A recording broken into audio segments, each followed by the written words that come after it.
কাজ, ক্ষমতা ও শক্তি, এই তিনটা ওয়ার্ডকে আমরা রিয়েল লাইফে যেভাবে চিনি, ফিজিক্সের দুনিয়াতে বা জগতে এই তিনটা ওয়ার্ড কিন্তু ডিফারেন্ট এবং খুবই স্পেসিফিক। তোমাকে আমি এক্সাম্পল দিয়ে বুঝাই। কাজ, ধরো কোথাও তুমি ভারী একটা বোঝা নিয়ে 1 ঘন্টা দাঁড়ায় আসো, এটাই তোমার কাজ, এটাই তোমার দায়িত্ব। 1 ঘন্টা দাঁড়ায় আসো বোঝাটা নিয়ে, কোথাও কোনো নড়াচড়া করো নাই। 1 ঘন্টা পর কিন্তু তুমি বলতে পারো আমি কাজ করছি, আমাকে টাকা দেন, পারিশ্রমিক দেন। বাট ফিজিক্সে এটা কিন্তু কাজ হইল না। ফিজিক্সের ক্ষেত্রে কাজ হওয়ার জন্য এই যে তুমি বোঝাটা নিয়ে দাঁড়ায় আসো, বল প্রয়োগ করতেছো, বল প্রয়োগ করে এটাকে স্থির করে রাখছো, নয়তো কিন্তু নিচে পড়ে যাইতো। স্থির করে রাখছো, বল প্রয়োগ করতেছো, বাট এটা কোনো স্মরণ হচ্ছে না। ফিজিক্সের ভাষায় তুমি এখানে কাজ করো নাই। তার মানে ফিজিক্সে কাজের কনসেপ্টটা ভিন্ন কিছু, খুবই স্পেসিফিক কিছু, ম্যাথমেটিক্যাল কিছু একটা। এই কাজের কনসেপ্টটা আমরা এই অধ্যায়ে ক্লিয়ার করে ফেলবো এই ক্লাসটাতে। এবার ক্ষমতাতে আসো। আচ্ছা, বাই দ্য ওয়ে, আমার পিচ্চি খালের ছবি দেওয়া কেন এখানে? তো হালকা পাতলা বড় হয়েছি না, এটা ব্যাটার। ওকে, আচ্ছা এবারে আসো ক্ষমতা। ক্ষমতা বলতে আমরা রিয়েল লাইফে কি বুঝি? এমন কিছু একটা যেটা থাকলে আমি যদি কোথাও ফোন দিয়ে বলি এটা করে দেন, করে দিবে। যদি বলে এটা এখানে থাকবে না, থাকবে না। এটা ক্ষমতা মানে খুবই, মানে কি আমরা কি বুঝি যে একজন মানুষ খুব ক্ষমতাধর, হ্যাঁ, তার ক্ষমতা থাকা মানে হচ্ছে সে অনেক কিছু করে ফেলতে পারে, সে হুকুম দিলে খুব দ্রুত সেই হুকুম মানা হয়, এরকম কিছু একটা, তাই না? বাট ফিজিক্সে ক্ষমতা কিন্তু ডিফারেন্ট একটা জিনিস। কিরকম? ধরো তুমি এবং তোমার বন্ধু, তুমি একটা বিল্ডিং এর 1 তলা থেকে 10 তলায় উঠলা, তুমি টাইম নিলে 10 সেকেন্ড। এখানে মনে করো তুমি 100 জুল কাজ করছো। তোমার বন্ধু সেও 1 তলা থেকে 10 তলায় উঠছে, এখানে তুমি কাজ করলা 100 জুল, তোমার বন্ধু কাজ করলো 100 জুল, বাট সে সময় নিল 5 সেকেন্ড। এই যে কাজ করলো 100 জুল প্রথম সিচুয়েশনে, সেকেন্ড সিচুয়েশনে তোমার বন্ধু কাজ করলো 100 জুল। এই যে জুল, এই জুল জিনিসটার সাথে আমরা পরিচিত হবো, সমস্যা নেই। বাট মনে করো তুমি 100 পরিমাণ কাজ করছো, অ্যান্ড তোমার বন্ধু ওই 100 পরিমাণই কাজ করছে, 100 একক কাজ করছে। তুমি সেই কাজটা করছো, মানে 1 তলা থেকে 10 তলায় ওঠার যে কাজটা, এটা করছো 10 সেকেন্ডে, তোমার বন্ধু করছে 5 সেকেন্ডে। একই পরিমাণ কাজ, 100 একক পরিমাণ কাজ। এখানে কে বেশি ক্ষমতাধর, তুমি না তোমার বন্ধু? অবভিয়াসলি তোমার বন্ধু বেশি ক্ষমতাধর, কারণ সে 5 সেকেন্ডে সে 100 একক কাজ করছে, আর তোমার সেটা করছে 10 সেকেন্ড লাগছে। তার মানে ফিজিক্সে ক্ষমতাকে বিবেচনা করা হয় সময় এবং কাজের রেসপেক্টে, তাই না? সেটা কিভাবে করা হয় সেটা রিলেটেড কনসেপ্ট আমরা ক্লিয়ার করবো এই ক্লাসটাতে, এবং এটা রিলেটেড প্রবলেম সলভ করবো। এবারে শক্তি। শক্তি বলতে আমরা বুঝি রিয়েল লাইফে শারীরিক শক্তি, খুব মাসল থাকবে, ঘুষি দিলে দাঁত, নাক, চাপা ভেঙে যাবে বা ওয়াল টল ভেঙে যাবে, এরকম কিছু একটা। বাট ফিজিক্সে শক্তি মানে হচ্ছে কাজের সাথে ইনভলভড কিছু একটা, কাজ করার জন্য যে সামর্থ্যটুকু লাগে, ওই সামর্থ্যটুকুকে আমরা বলি শক্তি। একটু কনফিউজিং লাগতে পারে যদি আগে থেকে এই জিনিসগুলো সম্পর্কে ধারণা না থাকে। এই কনফিউজিং সিচুয়েশনটা থেকেই তোমাকে বের করে আনার জন্য এই ক্লাসটা, ঠিক আছে? ওকে, তো সবাইকে হালকেনস্টাইনে স্বাগত এবং সবাইকে আসসালামু আলাইকুম। আমরা এই ক্লাসটাতে কি কি করতে যাচ্ছি তোমাদেরকে ব্রিফ করে দেন আমরা সামনে আগাই। ওকে, আমাদের এই ক্লাসের পারপাস এমন না যে তোমাকে এত বেশি কনসেপ্ট পড়াইলাম, এত বেশি ডেপথে নিয়ে গেলাম, তুমি এটার উপর প্রো হয়ে গেলা, এই কাজ, ক্ষমতা, শক্তি related real life problem solve করতে পারো, বাট এক্সামের প্রবলেম দিলে করতে পারো না। আবার তোমাকে এমনভাবে পড়াবো না যে একদম প্রো করে দিলাম, এক্সামের কোশ্চেন দিলেই তুমি সব সলভ করে ফেলতে পারো, বাট কাজ, ক্ষমতা, শক্তি থেকে রিয়েল লাইফের কোনো একটা সিনারিও অ্যানালাইসিস করতে দিলে তুমি এটা পারো না। আমরা যেটা করব, দুটোকে ব্যালেন্স করব। আমাদের একটা অধ্যায় পড়ার যে 2টা পারপাস থাকে, এক্সামে ভালো করা প্লাস ওইটা থেকে অ্যাকচুয়ালি কিছু শেখা যেটা আমার বাস্তব জীবনে কাজে লাগতে পারে। এই 2টা পারপাসেই আমরা এনশিওর করব যাতে পূরণ হয়, এবং এই জন্য আমরা ক্লাসটাকে ওইভাবে ব্যালেন্স করে করব, ঠিক আছে? অ্যান্ড এই ক্লাসটা করার মাধ্যমে তোমাদের এই অধ্যায় থেকে বোর্ডের এক্সামে কিংবা স্কুলের এক্সামে যত এমসিকিউ সিকিউ আসে সেগুলো সলভ করতে পারার জন্য যে বেসিক ফাউন্ডেশনটুকু বিল্ড করা দরকার আমরা করে দিব। অ্যান্ড পুরা ক্লাসটা সাজানো হয়েছে তোমাদের মূল বইটাকে ধরে ধরে, মূল বইয়ের টপিক ধরে ধরে আমরা আগাবো, তাহলে যেটা হবে, যেহেতু বোর্ডের কোশ্চেন মূল বই ভিত্তিক হয়, এমসিকিউ সিকিউ সব, কাজেই আমাদের কি বোর্ডের কোশ্চেন সলভ করার মূল বই ভিত্তিক যে প্রিপারেশনটা সেটা কিন্তু একদম পরিপূর্ণ হয়ে যাবে এই একটা ক্লাসের মাধ্যমেই। তোমার কাজ ক্ষমতা শক্তির কনসেপ্টও ক্লিয়ার হয়ে যাবে, কোশ্চেন সলভিংও হবে, সাথে তোমার মূল বইটা পড়া হয়ে যাবে এই ক্লাসের মাধ্যমে। তুমি মূল বইটা আর খাতাটা, একটা ফাঁকা খাতা খুলে নিয়ে বসো, ঠিক আছে? একটা ক্লাসের মাধ্যমে তোমার মূল বইটা পড়া হয়ে যাবে। ওকে, আর এই অধ্যায়ের কনসেপ্টগুলো বোঝার জন্য তোমার আগের অধ্যায়ের কনসেপ্ট অবশ্যই ক্লিয়ার থাকা লাগবে, গতি এবং বল। কারণ গতি বল না পারলে তুমি আসলে কাজ ক্ষমতা শক্তির অনেক কিছুই বুঝবা না, প্রায় বুঝবাই না বলা চলে, ঠিক আছে? সো এটা রেকমেন্ডেড যে তুমি এই ক্লাসটা দেখার আগে আমাদের কোর্স থেকে গতি এবং বলের ক্লাস দেওয়া আছে অলরেডি, ওইগুলো দেখে তারপর এটাতে আসবা। ওকে, অ্যান্ড এই ক্লাসটা করা হয়ে গেলে তোমার কাজ প্রচুর এমসিকিউ সিকিউ সলভ করা বোর্ডের। সেটা করার আগে আমাদের কোর্সের ভিতরে টেস্ট পেপার সলভিং ক্লাস আছে, ওখানে তোমাকে প্রবলেম সলভিং শেখানো হয়েছে। ওই প্রবলেম সলভিং ক্লাস দেখলে তুমি সিকিউও করতে পারবে ইজিলি, এমসিকিউ ঠিকমতো করতে পারবে, ঠিক আছে? তো এই ক্লাসটা দেখবা, ক্লাসটা দেখার সাথে মূল বইটা পড়ে ফেলবা, মূল বইটা পড়ার পর এই অধ্যায়ের উপর কি টেস্ট পেপার সলভিং ক্লাস দেখে নিয়ে সিকিউ এমসিকিউ নিজে সলভ করবে, ডান। এই অধ্যায়ে তোমাকে কেউ আটকাইতে পারবে না, কেউ না, তুমি একদম প্রো হয়ে যাবা। এই অধ্যায়ের ইম্পর্টেন্সের কথা যদি বলি, এসএসসিতে এই অধ্যায় থেকে একটা সিকিউ থাকেই থাকে, পুরা পৃথিবী কেমত হয়ে যাবে, বাট এখান থেকে একটা সিকিউ আসা মিস হবে না। এবং এখান থেকে কিন্তু 2টার মতো এমসিকিউ শিওর থাকে, 2টা থেকে 3টা থাকে। তার মানে এই অধ্যায়টা ভালো করে পড়লে তোমার 13 নাম্বার 100-র মধ্যে নিশ্চিত হয়ে যাচ্ছে। ওকে, আর এই ক্লাসটা করার সময় এই ক্লাসে আমি অনুসরণীয় সলভ করে দিব, প্রতিটা ম্যাথও সলভ করে দিব মূল বইয়ের। তোমরা অবশ্যই আমি যেখানে যেখানে বলবো এই ফর্মুলাটা নোট নাও, এই এককটা নোট নাও, এই ধ্রুবকের মানটা নোট নাও, তুমি সুন্দর করে নোট নিয়ে নিবা এই ক্লাসের সাথে সাথেই, পরে করার জন্য বাকি রাখবা না। ওকে, তাহলে এইভাবে করে যদি তোমরা আগাও, তাহলে ইনশাআল্লাহ জাস্ট এই একটা ক্লাস করার মাধ্যমেই তোমার কাজ ক্ষমতা শক্তি এই অধ্যায়ের একদম 14 গোষ্ঠী ক্লিয়ার হয়ে যাবে। তাহলে আসো আমরা শুরু করি। তো আমরা অধ্যায়টা শুরু করব। শুরু করার আগে তোমাদেরকে আমি একটা ছবি দেখাবো। তোমাদের মাথায় মাঝে মাঝে কোশ্চেন আসতে পারে, আচ্ছা এই যে ফিজিক্সের এই খটমটে জিনিসপত্র, এই যে কাজ শক্তি ক্ষমতা আমি পড়বো, এগুলো পড়ে আসলে আমার কি উপকার হবে, কি কাজে লাগবে? এই ছবিটা দেখলে বুঝতে পারবে। দেখো তো এটা কোন জায়গার ছবি? রূপপুর নিউক্লিয়ার শক্তি কেন্দ্র। ভাই এখানে 2টা চিমনির মতো দেখা যাচ্ছে, এটা দিয়ে কি হবে? এটা দিয়ে অনেক কিছু হয়। এই যে তুমি আরামসে বসে পাখার নিচে কিংবা এসির নিচে বসে লাইটের নিচে কাগজে কলমে লিখতেছো, পড়তেছো, এই যে ফোন ইলেকট্রিসিটি দিয়ে চলতেছে, এই যে ওয়াইফাই, এই যে সব কিছু এগুলো যে চলে কোন শক্তিতে চলে? বিদ্যুৎ শক্তিতে চলে। বিদ্যুৎ শক্তি কোত্থেকে আসে? বিদ্যুৎ শক্তি আসে এরকম নিউক্লিয়ার শক্তি কেন্দ্র থেকে, আরও অন্যান্য সোর্স থেকেও আসে, বাট নিউক্লিয়ার শক্তি কেন্দ্র থেকে প্রচুর পরিমাণে বিদ্যুৎ শক্তি পাওয়া সম্ভব।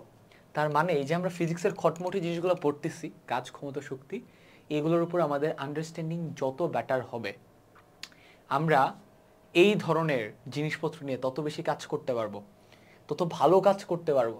অ্যান্ড এই ধরনের পাওয়ার জেনারেশনস থিংস নিয়ে আমরা যত বেশি ভালো মতো কাজ করতে পারবো, যত বেশি ইনোভেশনস আনতে পারবো, বা এক্সিস্টিং ইনোভেশনসগুলোকে আমরা যত ভালো মতো বুঝে বুঝে কাজ করতে পারবো, আমরা তত বেশি নেচার থেকে এনার্জি এক্সট্রাক্ট করতে পারবো, আমাদের দরকারে ইউজ করতে পারবো, আমাদের হিউম্যান সিভিলাইজেশনকে অ্যাডভান্স করার জন্য, ডেভেলপ করার জন্য। বুঝছো কেন আমাদেরকে কাজ ক্ষমতা শক্তি পড়তে হয়? আশা করি নেক্সট মাথায় যখন কোশ্চেন আসবে যে ভাইয়া কেন এই খটমটে জিনিস পড়ি, তখন ক্লিয়ার হয়ে যাবে। ওকে, তো এই অধ্যায়টাতে আসলে আমরা কি কি পড়বো আমি অলরেডি আইডিয়া দিয়ে ফেলছি, তো তুমি এটা একবার রিডিং পড়ে ফেলো।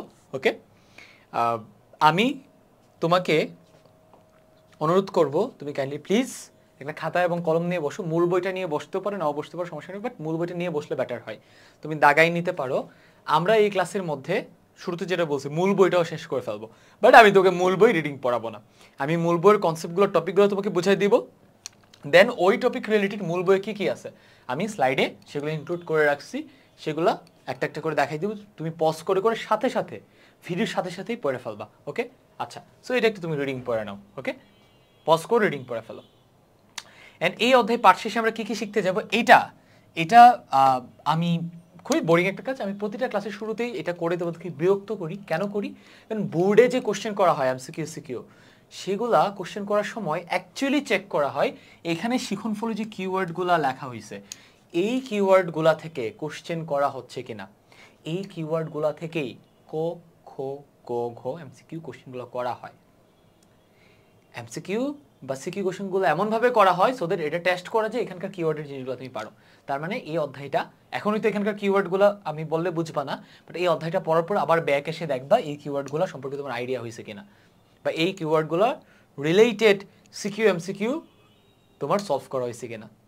এটা দেখে তুমি বুঝতে পারবা যে এই অধ্যায়ের উপর দখল আসছে কিনা, অ্যান্ড এটাও বুঝতে পারবা যে এখান থেকে কি কি কোশ্চেন হবে। কাজ ও শক্তি, কাজ জিনিস জানবো, শক্তি জানবো, দুটার মধ্যে সম্পর্ক জানবো। কাজের সাথে বল এবং স্মরণের সম্পর্ক আছে, কাজ ক্যালকুলেট করার জন্য এগুলো লাগে। তুমি হয়তো এখন অনেক কিছু বুঝবা না, জাস্ট জেনে রাখো যে সামনের দিকে আমরা এগুলো জানতে যাচ্ছি, এবং এখানে যে ওয়ার্ডগুলো মেনশন করা আছে এই ওয়ার্ডগুলাই বা কিওয়ার্ডগুলো এই অধ্যায়ের সবচাইতে ইম্পর্টেন্ট জিনিস। এখান থেকে কোশ্চেন আসবে। গতিশক্তি এবং বিভব শক্তি রিলেটেড কনসেপ্ট আমরা ক্লিয়ার করব।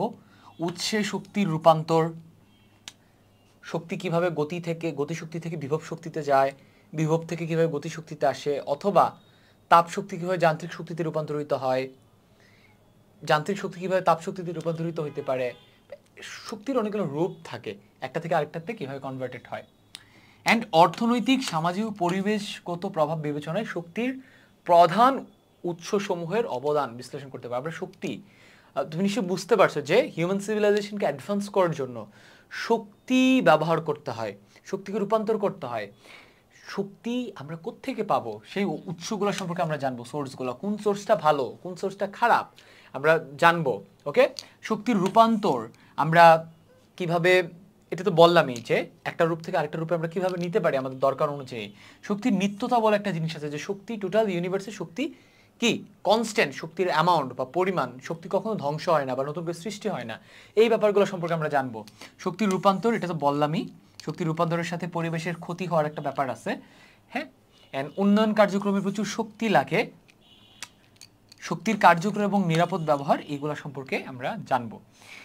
And at the end of the day এই অধ্যায়ের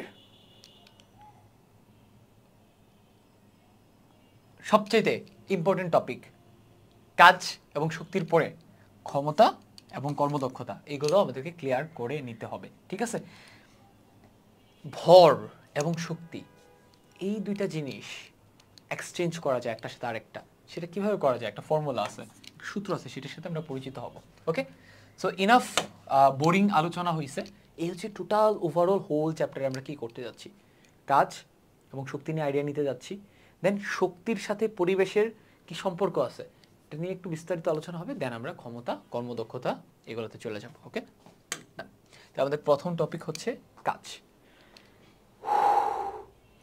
আমি সরি শুরুর দিকের বকবকগুলোর জন্য, শুরুর দিকের বকবকগুলো না করলে তোমরা হোল চ্যাপ্টার সম্পর্কে আউটলাইনটা ভালো মতো পাবা না। ঠিক আছে, এখন কিন্তু আমরা ক্লিয়ার, আমরা জানি সামনে কি করতে যাচ্ছি। এখন আসো মূল কাজ শুরু করি। প্রথম জিনিস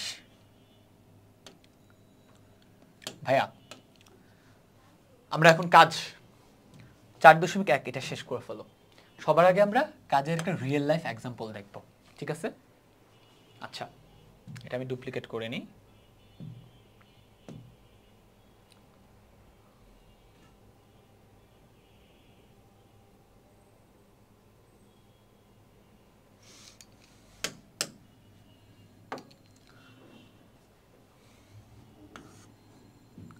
এখানে একটা বস্তু আছে, এখানে একটা ওয়াল আছে, তুমি এই বস্তুটার উপর বল প্রয়োগ করলা, বল প্রয়োগ করে চেপে ধরে রাখলা, বস্তুটার সামনে গেল না। তুমি হয়তো 1-1.5 ঘন্টা ধরে রাখতে পারো, 1-1.5 ঘন্টা পর বলতে পারো আমি অনেক কাজ করছি, আমি ধাক্কা দিয়ে ধরে রাখছিলাম জিনিসটাকে, এটার কোনো স্মরণ হইল না। এই টার্মগুলোর সাথে তোমরা পরিচিত, সো এগুলোকে আমি এক্সপ্লেইন করব না। এখানে কাজ শূন্য। তোমাকে আমি রিয়েল লাইফের এক্সাম্পল দিচ্ছি। আরেকটা কেস চিন্তা করো, এখানে একটু বস্তু আছে, তুমি এটাতে বল প্রয়োগ করলা, বল প্রয়োগ করার কারণে এটার এখান থেকে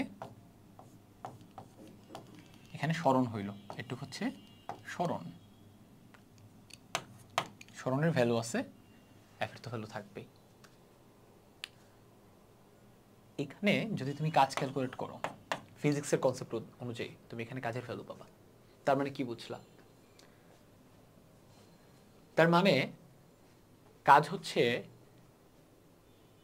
এমন একটা জিনিস যেটা কোনো একটা বস্তুর উপর আমরা কতটুকু বল প্রয়োগ করতেছি, সেই বল প্রয়োগ করার কারণে বস্তুটার কতটুকু সরণ হচ্ছে, এই দুইটা জিনিসের উপর ডিপেন্ড করে।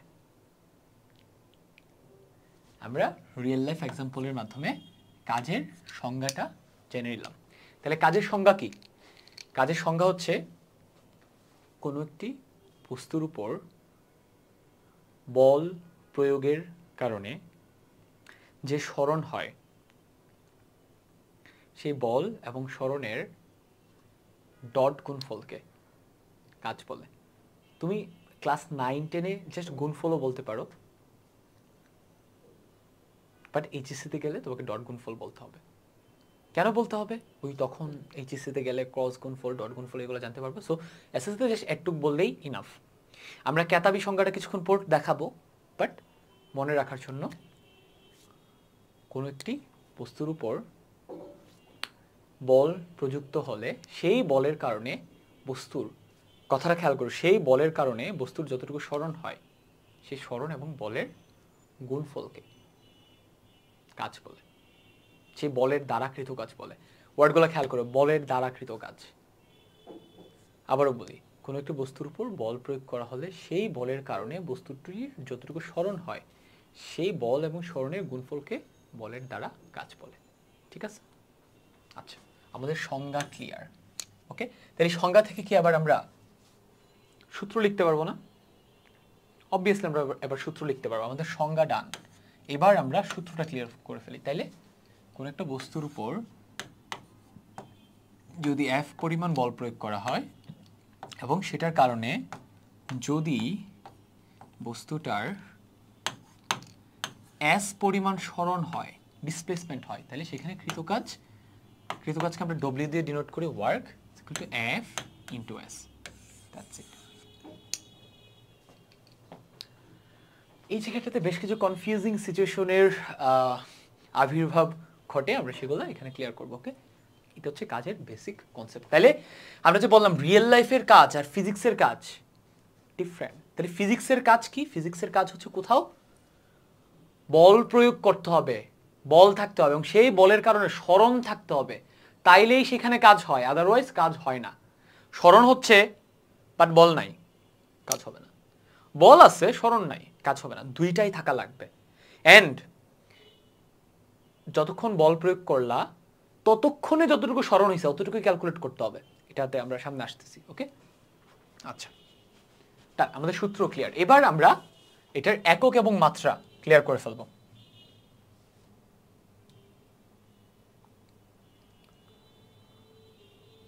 আমরা একক এবং মাত্রাটা ক্লিয়ার করে ফেলি। আচ্ছা, একক তুমি জাস্ট এই ফর্মুলাটা থেকে মনে রাখতে পারো। এটার একক কি? এটার একক হচ্ছে নিউটন। আর এটার একক কি ভাইয়া? এটার একক হচ্ছে মিটার। এই নিউটন মিটার হচ্ছে কাজের একক। এটাকে আমরা বিজ্ঞানী জুলের নামে, ওনাকে সম্মান দেওয়ার জন্য আমরা এই এককটার নতুন একটা নাম দিই। ওই এককের নাম হচ্ছে জুল। ঠিক আছে? যেমন বলের এককের নাম দেওয়া হয়েছে নিউটন, বিজ্ঞানী নিউটনকে সম্মান জানিয়ে। ওকে, তাইলে কাজের একক কি? এটা হচ্ছে আমাদের কাজের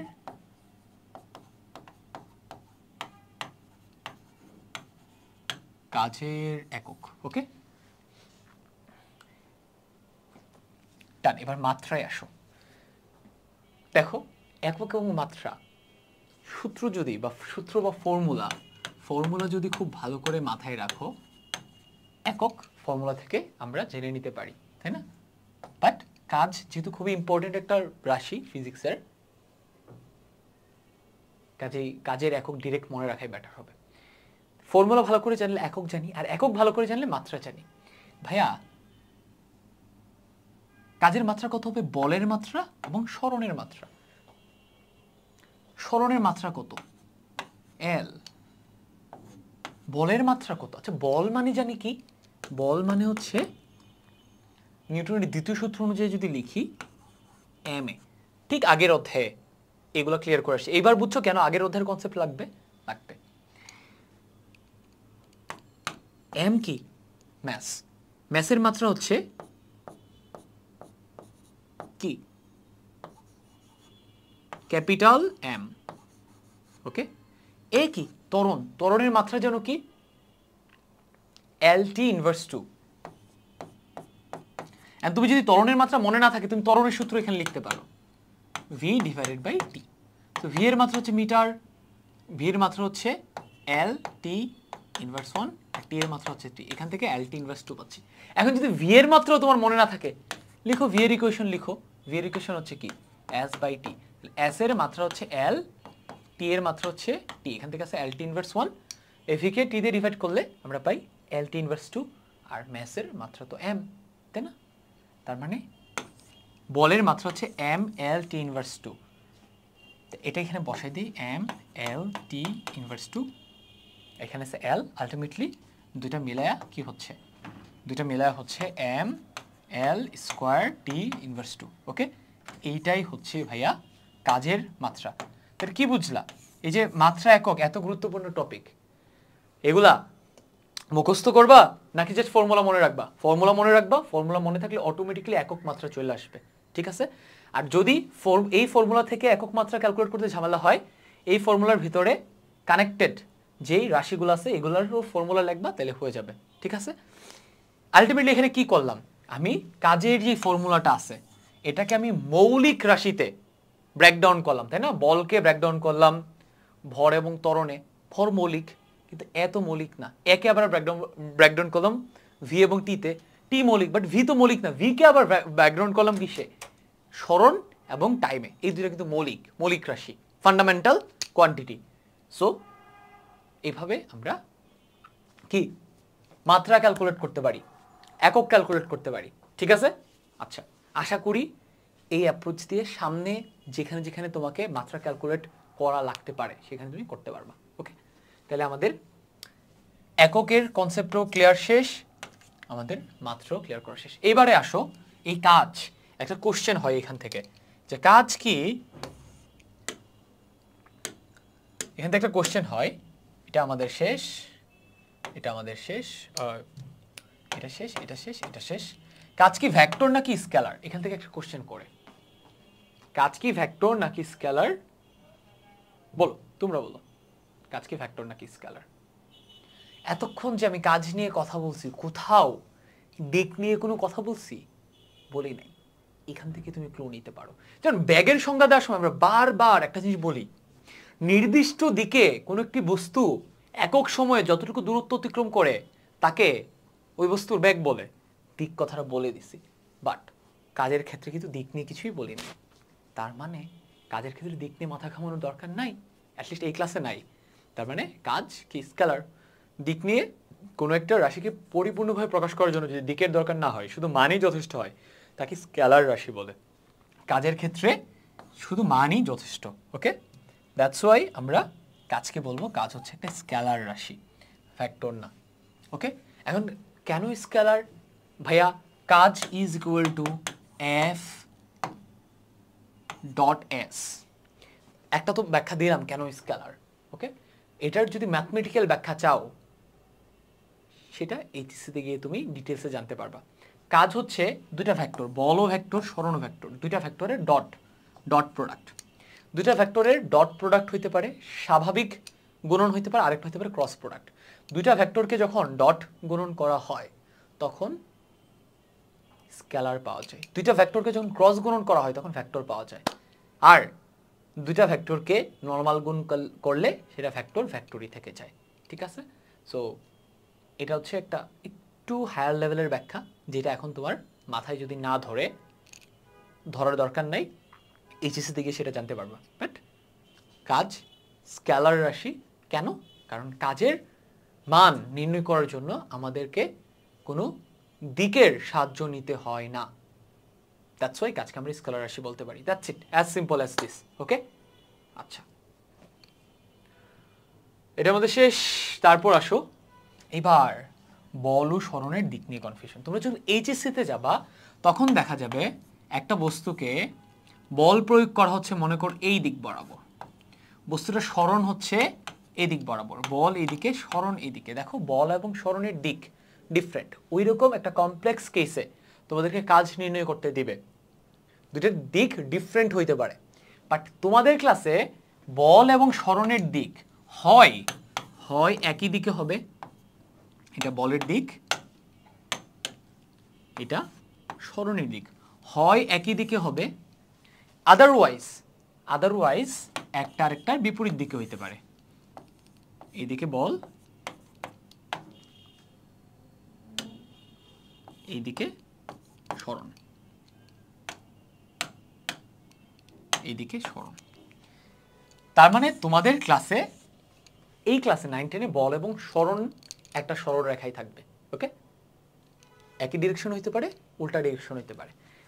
যখন এইচএসতে যাবা তখন জানতে পারবা যে একই ডিরেকশনে থাকা মানে অ্যাকচুয়ালি বল এবং সরণের মাঝের কোণ হচ্ছে 0 ডিগ্রি, আর উল্টা ডিরেকশনে থাকা মানে হচ্ছে বল এবং সরণের মাঝের কোণ হচ্ছে 180 ডিগ্রি। দেখো এখানে কিন্তু 180 ডিগ্রি কোণ তৈরি হচ্ছে, এখানে 0 ডিগ্রি।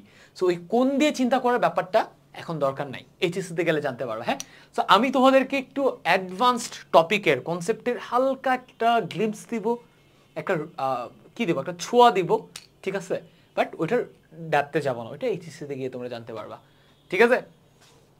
বাট এই ক্লাসের জন্য ঠিক যতটুক জানা দরকার ওটুক আমি ক্লিয়ার করে দিব। ডান। তাহলে আমাদের ক্লাসে বল এবং সরণের দিক নিয়ে যে কনফিউশনটা থাকে, হ্যাঁ, দিক অলওয়েজ একই দিকে হবে।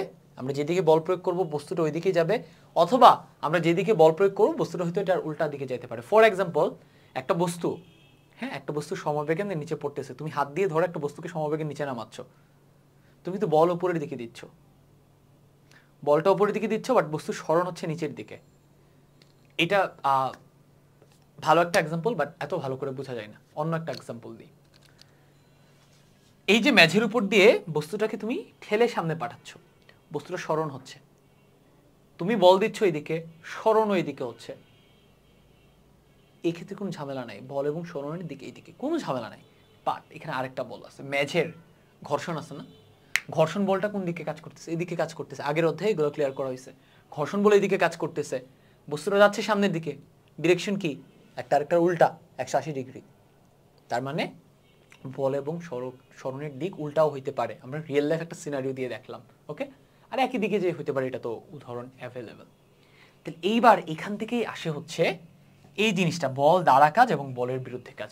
যখন যখন একটা বস্তুকে বল প্রয়োগ করা হয় এবং সেই বল যেই দিকে হয়, বস্তুর সরণ যদি ওই দিকে হয়, তখন এই ধরনের কাজকে বলে বলের দ্বারা কাজ। কারণ বলটা দ্বারাই বস্তুটা সামনে যাচ্ছে, এটাকে বলে বলের দ্বারা কাজ। আর বলের বিরুদ্ধে কাজ কি? তুমি বস্তুটাকে তুমি বল প্রয়োগ করে সামনে নিয়ে যাচ্ছ, এটার কথা চিন্তা করো, তুমি বল প্রয়োগ করে সামনে নিয়ে যাচ্ছ, বস্তুটা সামনে যাচ্ছে, ফাইন, এখানে বলের দ্বারা কাজ হচ্ছে। বাট ঘর্ষণ বল কোন দিকে কাজ করতেছে? পিছনের দিকে, তাই না? ঘর্ষণ বল পিছনের দিকে কাজ করতেছে। তার মানে এখানে যে কাজ সম্পাদন হচ্ছে, ঘর্ষণ বলের বিরুদ্ধে কাজ সম্পাদন হচ্ছে। তাই যদি সরণ এবং বল কোনো একটা কেসে একটা আরেকটার উল্টা ডিরেকশনে থাকে, তখন আমরা বলবো বলের বিরুদ্ধে কাজ হচ্ছে। যখন একই ডিরেকশনে থাকে তখন আমরা বলবো বলের দ্বারা কাজ হচ্ছে। ঠিক আছে, দ্যাটস ইট।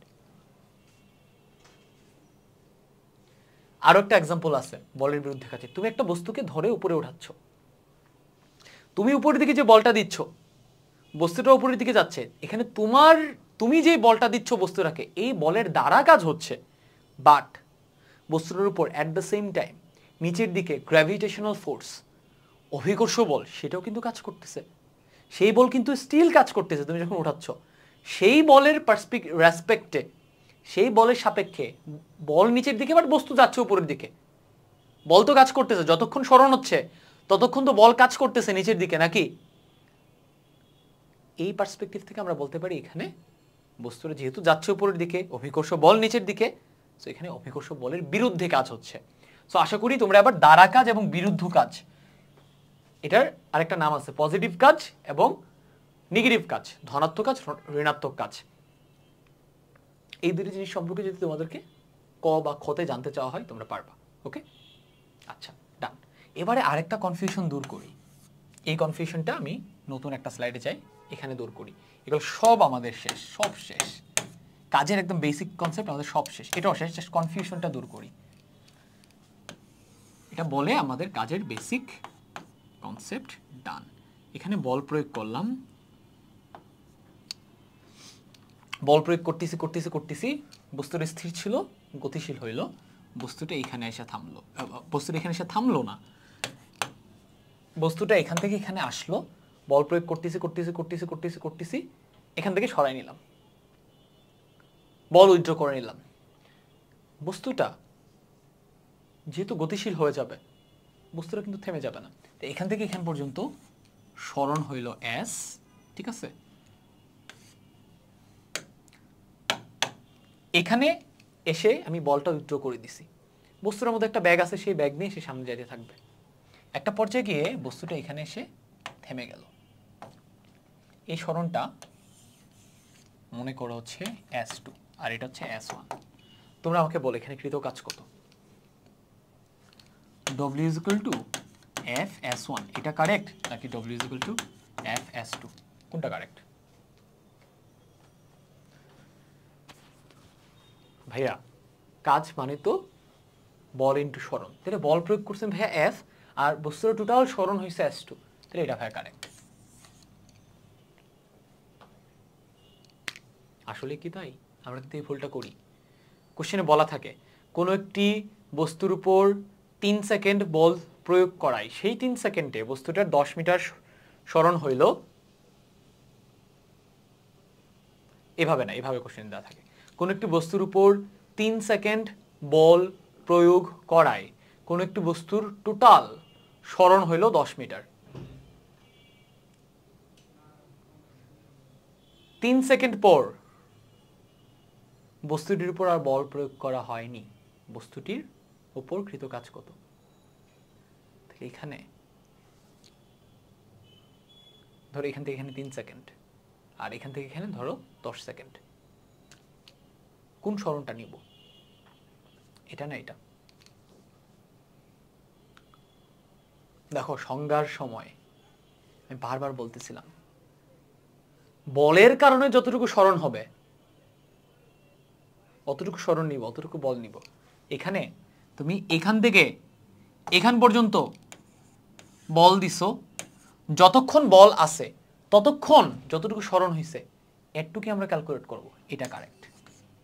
তাহলে ওই যে কোশ্চেনটা, এরকম কোশ্চেন তোমরা বোর্ডে পাবা, সিকিউতে পাবা, এমসিকিউতে পাবা, আসছে। আমি তো নিজে কোশ্চেন সলভ করেছি, আমি জানি, এই অধ্যায় টেস্ট পেপার সলভিং ক্লাস আমি করাইছি, এরকম কোশ্চেন পাবা। সো তখন তোমাকে টোটাল যে সরণ হয়েছে ওই সরণটা দিয়ে কাজ ক্যালকুলেট করলে হবে না, তোমাকে দেখতে হবে 3 সেকেন্ড যতক্ষণ তুমি বল প্রয়োগ করছো ওই 3 সেকেন্ডে কতটুকু সরণ হয়েছে, ওই সরণ ইনটু বল। ওই 3 সেকেন্ড পর যে সরণ হয়েছে এটা বলের কারণে হয় নাই, সেটা কি কারণে হয়েছে দেখানোর দরকার নেই, আমার দেখা দরকার এই বলের দ্বারা কৃত কাজ নির্ণয় করতে বলছে, এই বল যতক্ষণ ছিল ততক্ষণে কাজ সরণ কতটুকু হয়েছে, দুইটাকে মাল্টিপ্লাই করব, তাহলে তখন আমরা কৃত কাজ পাবো। তাহলে এটা হচ্ছে আমাদের কারেক্ট। সো এই কনফিউশনটা আমরা ক্লিয়ার করে নিলাম। আমি প্রতিটা টপিকে তোমাদের লেকচার এমনভাবে সাজাইছি তোমাদের বেসিকও যাতে ক্লিয়ার হয়, রিয়েল লাইফের সাথে যাতে কানেক্ট করতে পারো, মূল বইয়ের সবকিছু যাতে শেষ হয়ে যায়, সাথে এখান থেকে যে সিকিউ এমসিকিউ আসে ওইগুলো সলভ করার জন্য তোমাকে যে প্রবলেম সলভিং অ্যাপ্রোচটা আগে থেকেই ক্লিয়ার করে দেওয়া দরকার, বা কনফিউজিং যে কনফ্লিক্টিং যেই জিনিসগুলো যেগুলো আগে থেকে ক্লিয়ার করে দরকার, এগুলো যাতে ক্লিয়ার হয়ে যায়। যেমন এটা নিয়ে কোশ্চেন সলভিংয়ের ক্ষেত্রে হিউজ কনফ্লিক্ট হয়, তখন যাতে আমরা এই কনফিউশনে না পড়ি আমি সব ক্লিয়ার করে দিব। ডান, আমাদের কাজ নিয়ে বকবকানি শেষ। এবারে আমরা কাজ নিয়ে যা যা বললাম মূল বইটা পড়ে নিব, মূল বইয়ের সব কন্টেন্ট এখানে আছে, তুমি পজ করে এখনই আমার সাথে বসে পড়ে ফেলো, ঠিক আছে? আর আমি যে যে পয়েন্টগুলো এখানে মেনশন করলাম এইগুলা থেকে বোর্ডে এমসিকিউ সিকিউ হয়, সো তুমি রিডিং পড়তে থাকো আর ওইগুলা মার্ক করে ফেলো এখনই, যে যে পয়েন্টগুলো আমি বললাম। ওকে,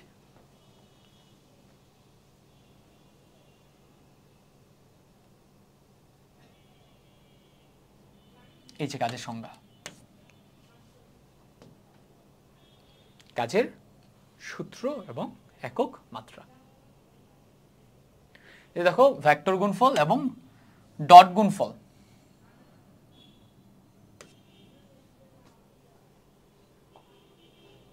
এবং দিক নিয়ে কনফিউশন ক্লিয়ার করা হয়েছে। আমি এগুলো পরেই তোমাদের পয়েন্টগুলো এখানে নোট করছি। সো তুমি আমার কথা এতক্ষণ মনোযোগ দিয়ে শুনছো মানে এগুলো সবকিছু পড়া হয়ে গেছে, বাট আরেকবার পড়ো, জাস্ট বইয়ের উপর দখলটা যাতে তোমার আরো শক্ত হয়। সো আমি আর এক্সপ্লেন না করি, সব এক্সপ্লেন করা হয়ে গেছে, তুমি পড়ে নাও।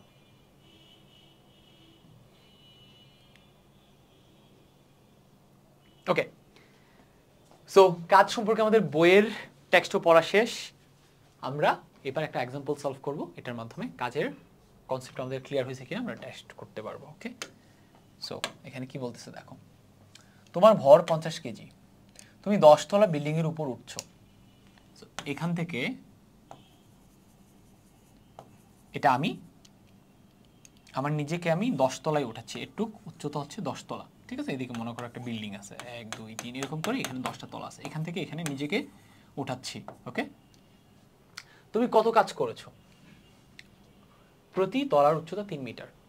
ওকে, তোমরা যদি গতিবিদ্যার ক্লাস আমার ক্লাস করে থাকো তাহলে তোমাদেরকে শেখানো আছে আমার এই ধরনের প্রবলেম সলভিং এর ক্ষেত্রে আগে দেখবা কি বের করতে বলছে, কি বের করতে বলছে, কত কাজ করেছো, কাজ বের করতে বলছে। আচ্ছা, কাজ রিলেটেড আমরা কি কি ফর্মুলা জানি, লেখা ফেলো। কাজ রিলেটেড আমরা একটাই ফর্মুলা জানি, এফএস। ওকে, তাহলে যদি এখানে কত কাজ করছে এটা ক্যালকুলেট করতে চাই, আমাকে বলের মান জানতে হবে, আমাকে সরণের মান জানতে হবে। এবার দেখবা কোশ্চেনে এফ এবং এস ডিরেক্টলি কিংবা ইনডিরেক্টলি দেওয়া আছে। এগুলো ইজি ইজি কোশ্চেন, এগুলোতে ডিরেক্টলি দেওয়া থাকে। দেখো এস এর ভ্যালু ডিরেক্টলি দেওয়া আছে, কত দেওয়া আছে, প্রতি তলার উচ্চতা 3 মিটার। তাহলে টোটাল 10 তলার উচ্চতা কত, 3 × 10 মিটার। এবার বল ক্যালকুলেট করতে হবে। এখানে বল, এখান থেকে এখানে যে আমি নিজেকে সরাইলাম উঠাইলাম, এখানে অবশ্যই আমি বল প্রয়োগ করছি। বল প্রয়োগ না করলে আমি উপরে কেমনে উঠবো? বল প্রয়োগ করছি, সরণ হয়েছে, সেই সরণের ভ্যালু আমি জানি। এন্ড এই সরণ কিন্তু ঠিক যতক্ষণ আমি বল প্রয়োগ করছি ততক্ষণেরই সরণ। ওকে, বল কত হবে, কতটুকু বল প্রয়োগ করলে আমি নিজেকে উপরে উঠাইতে পারবো। দেখো ভাইয়া, তোমাকে নিচের দিকে পৃথিবী W = mg বলে টেনে ধরে রাখছে। তো তুমি যদি উপরের দিকে mg পরিমাণ বল প্রয়োগ করো তাইলেই তুমি এই বলকে অতিক্রম করে উপরে উঠতে পারবা। তার মানে উপরের দিকে তুমি কতটুকু বল দিছো, তোমার ওজনের সমান, তোমার ওজনের সমান বল দিছো। ওকে, তাইলে এখানে প্রযুক্ত বল হচ্ছে mg। তোমার ভর কত, তোমার ভর হচ্ছে 50 কেজি, জি এর ভ্যালু কত 9.8। তাহলে এখানে কৃত কাজ W = 50 × 9.8 mg ইন্টু কতটুকু উচ্চতায় উঠছো h, 3 × 10 30 জুল। তার মানে এখানে আমরা কাজের যে ফর্মুলাটা ইউজ করলাম এটা হচ্ছে mgh, এটা নোট করো। তার মানে কাজের formula sometimes W = Fs situation বেদে রূপ চেঞ্জ করতে পারে। ওকে, বাট এর মানে এই না যে সে একদম কমপ্লিটলি চেঞ্জ হয়ে গেল, এটা কিন্তু অ্যাকচুয়ালি এফএসি, এই mg মানে f, h মানে s। ওকে, এই ফর্মুলাটা আমাদের অনেকবার ব্যবহার করতে হবে, নোট করে ফেলো। ওকে, তাহলে আমরা কাজের আরো একটা ফর্মুলা পাইলাম, মূল ফর্মুলাটার আরো একটা রূপ ভেদ আমরা পাইলাম। এখন তোমরা বলতে পারো যে ভাইয়া এইখানে এই কোশ্চেনটা যাদের মাথায় আসছে, you guys are genius, you guys are genius, তোমার জন্য আপলোড, তুমি ইনশাল্লাহ অনেক অনেক উপরে যাবা। এই কোশ্চেনটা যাদের মাথায় আসছে সেটা হচ্ছে ভাই নিচের দিকে mg, তো পৃথিবী তারে টানতেছে, তো সে যদি ঠিক ইকুয়াল mg উপরের দিকে দেয় তাহলে নিচের বল আর উপরের বল কাটাকাটি, তার তো এখান থেকে মুভ করার কথা না, স্থির থাকবে, তাই না? নিচের দিকে mg, উপরের দিকে mg, টোটাল নিট বল শূন্য। আর নিট বল শূন্য হলে তো তার কোনো কি এখানে ব্যাগের চেঞ্জ হবে না, তার কোনো ত্বরণ হবে না, সে তো মুভ করবে না, সে তাহলে উপরে গেল কেমনে? এক্ষেত্রে বেসিক্যালি এটার ব্যাখ্যা অনেকভাবে দেওয়া আছে। আমি একটা ব্যাখ্যা তোমাকে দিতে পারি, সেটা হচ্ছে অ্যাকচুয়ালি এখানে উপরের দিকে mg এর চাইতে স্লাইটলি একটু বেশি বল দেওয়া হয়েছে, স্লাইটলি বেশি, খুবই অল্প একটু বেশি দেওয়া হয়েছে। এটার অনেকগুলো ব্যাখ্যা হইতে পারে। এতটাই অল্প বেশি দেওয়া হয়েছে যে সেই বাড়তিটুকু mg এর উপরে কতটুকু, এটা আসলে ক্যালকুলেট করা যে কথা না করা একই কথা। মানে mg পরিমাণ দিয়ে এটাকে অতিক্রম করছে, আর বাড়তি অল্প একটু দিয়ে সে আস্তে আস্তে উপরে গেছে। কথা বুঝছো? এটা হচ্ছে একটা বলতে পারো মনকে শান্তি দেওয়ার মতো একটা ব্যাখ্যা। বাট এটার আরো অ্যাকুরেট ফিজিক্সের ব্যাখ্যা আছে, সেটা হচ্ছে তুমি যখন বিল্ডিংয়ে ওঠা শুরু করো, বিল্ডিংয়ের নিচ থেকে, একদম নিচ থেকে তুমি একটা ব্যাগ অর্জন করো। এখান থেকে এখান পর্যন্ত একটা ব্যাগ অর্জন করার জন্য তুমি একটা বল দাও। তোমার যখন একটা ব্যাগ, তোমার মাঝে যখন একটা ব্যাগ চলে আসে, 0 থেকে সার্টেন একটা মিটার পার সেকেন্ডে তুমি তোমার নিজের ব্যাগটাকে বাড়াইলা। দেন তুমি ওই ব্যাগটা জাস্ট বজায় রাখলা। কিভাবে? এখানে মনে করো, এখানে তোমার একদম বেসমেন্টে, একদম সিঁড়ির একদম নিচে তোমার ব্যাগ মনে করো 0 মিটার পার সেকেন্ড। তুমি সার্টেন একটা বল প্রয়োগ করে, এমজি এর চাইতে বেশি বল প্রয়োগ করে তোমার ব্যাগ 0 থেকে নিলা হচ্ছে মনে করো 5 মিটার পার সেকেন্ড। ব্যাস, এইবার বিল্ডিং শুরু হলো এখান থেকে, বিল্ডিংয়ের নিচের ফ্লোর হচ্ছে এটা। এখান থেকে এবার তুমি উপরে যাচ্ছ। কিভাবে যাচ্ছ? ওই যে তোমার 5 মিটার পার সেকেন্ড ব্যাগ হয়েছে, ওই ব্যাগটাকে জাস্ট বজায় রাখতেছো। কেমনে? নিচের দিকে এমজি তোমাকে টানতেছে, তুমি দিচ্ছ উপরের দিকে এমজি, নিচের এমজি উপরের এমজি কাটা।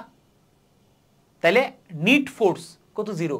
ফাইন, নিট ফোর্স 0 মানে কি? নিট ফোর্স 0 মানে এখানে কি? ব্যাগের চেঞ্জ হবে না। মানে তুমি যে এখানে 5 মিটার পার সেকেন্ড ব্যাগ একবার তৈরি করে ফেলছো, ওই ব্যাগ কিন্তু এখানে থাকবে, ওই ব্যাগটা নিয়ে সে উঠতে থাকবে। উপরে যাওয়ার জন্য ত্বরণ তো ম্যান্ডেটরি না, ব্যাগ থাকলেই হয়েছে, ব্যাগটা চেঞ্জ হচ্ছে না। বুঝছো? তার মানে উপরে ওঠানোর সময় আমরা এমজি বলই প্রয়োগ করি, বাট আগেই আমরা যেই মোমেন্টটা থেকে আমাদের বল এবং সরণ কাউন্ট করা শুরু করি, তার আগেই আমরা সামহাউ একটু ব্যাগ অর্জন করে নিই। ওইটাকে আমরা ক্যালকুলেট করি না। ওইটা অর্জন করা হয়ে গেলে দেন আমরা একটা সার্টেন লেভেল থেকে আমাদের উচ্চতাটা মাপি, ওই সার্টেন লেভেল থেকে আমরা যেই ফোর্সটা দিচ্ছি সমবেগটা বজায় রাখার জন্য, ওইটাকে ক্যালকুলেট করি। ঠিক আছে? আচ্ছা, ওকে, ডান। দেখে তোমরা যে কোশ্চেন করছিলে যে ভাইয়া এখান থেকে ওঠার সময় নিচের দিকে এমজি উপরের দিকে এমজি, দুইটা তো ক্যান্সেল আউট, উপরে তো মুভ করার কথা না। হ্যাঁ, দুইটা ক্যান্সেল আউট হওয়ার কারণে নিট বল 0, সেটার কারণে ত্বরণ নাই, ব্যাগটা চেঞ্জ হচ্ছে না। উপরে ওঠার জন্য সে আগেই একটা ব্যাগ অর্জন করছিল, সেই ব্যাগটা দিয়ে সে উপরে যেতে থাকে। ঠিক আছে? এখন তোমরা বলবো ভাই মানে নিচের বল উপরে বল কাটাকাটি, কোনো বল নাই, তো বল না থাকলে সরণ কেমনে হচ্ছে ভাই? এখানে তো বল 0। তাহলে বল কাজ মানে কি? বল ইন্টু সরণ, বল ইন্টু সরণ, তাই না? এখানে যদি বল যদি 0 হয়, তাহলে বল ইন্টু সরণ 0 আসার কথা। ভাই মানে কিছু বুঝতেছি না, কিন্তু আপনি তো কাজ হিসাব করছেন, একটা ভ্যালু আসবে। আরে ভাই, এখানে তোমাকে এই বস্তুটার উপর কয়টা বল কাজ করতে? 2টা বল কাজ করতে, একটা নিচের দিকের বল, একটা উপরের দিকের বল। তোমাকে উপরের দিকের বলটা কে প্রয়োগ করতেছে? তুমি প্রয়োগ করতেছো। তোমাকে এখানে জানতে চাইছে তুমি যেই বলটা প্রয়োগ করতেছো সেইটার রেসপেক্টে কাজ কত, বা তুমি কতটুকু কাজ করতেছো। এখানে এটা জানতে চাই না নিট ফোর্স দিয়ে কাজ কত। নিট ফোর্স তো 0। যদি বলে নিট ফোর্স এখানকার লব্ধি বল দিয়ে কাজ কত, সেক্ষেত্রে বলবা 0। বাট তুমি যেই বলটা দিচ্ছ উপরের দিকে, এটা কিন্তু একটা ভ্যালু আছে, এটা সরণ আছে, তার মানে এখানে কাজ আছে। আবার নিচের দিকে যেই বলটা আছে, অভিকর্ষ বল, সেই বলের বিরুদ্ধেও কিন্তু কাজ হচ্ছে। সেক্ষেত্রে বিরুদ্ধ কাজ নির্ণয় করার ফর্মুলা কি? W = বল নিচের দিকে mg আর উপরের দিকে উঠতেছে h, এবং দুইটার দিক যেহেতু বিপরীত, এই জন্য সামনে মাইনাস দিব বিরুদ্ধ কাজ বোঝানোর জন্য। ঠিক আছে? এইচএস তে যখন উঠবা সামনে মাইনাস দিতে হবে না, এই ফর্মুলাটা একটু চেঞ্জ আসবে, ওই চেঞ্জের মধ্যে ডিরেকশনটা বসালে অটো মাইনাস চলে আসে। ঠিক আছে? আচ্ছা, তাহলে এই রিলেটেড যত কনফিউশন আসতে পারে সব আমি ক্লিয়ার করে দিলাম, তাই না? তাহলে এবারে আসো আমরা এই যে এটার সমাধান তুমি এখান থেকে দেখতে পাচ্ছ, এটার অ্যান্সার হবে 14.7 কিলোজুল অথবা 14,700 জুল। এটাকে 1000 দিয়ে ভাগ দিলে কিলোজুলে চলে যাবে। এখানে বিরুদ্ধ কাজ বা ঋণাত্মক কাজ সম্পর্কে আইডিয়া দেওয়া হয়েছে। ওকে, এগুলো পড়ে নাও, তাহলে বিরুদ্ধ কাজ কিংবা ঋণাত্মক কাজ সম্পর্কে আইডিয়া হবে। তাহলে এবারে আমরা আমাদের পরের টপিকে চলে যাচ্ছি। আচ্ছা, এখানে একটা জিনিস নিয়ে স্টিল তোমরা আমাকে কোশ্চেন করে আমাকে প্রশ্নবিদ্ধ করতে পারো, সেটা হচ্ছে ভাই আপনি হইতেছে মানে বিল্ডিংয়ের উচ্চতাটা কোত্থেকে মাপতেছেন? ভাই আমি এখান থেকে মাপতেছি, এটা হচ্ছে আমাদের গ্রাউন্ড। আমি একটু এখানে এটা মুছে ক্লিয়ার করে দিই, দাঁড়াও।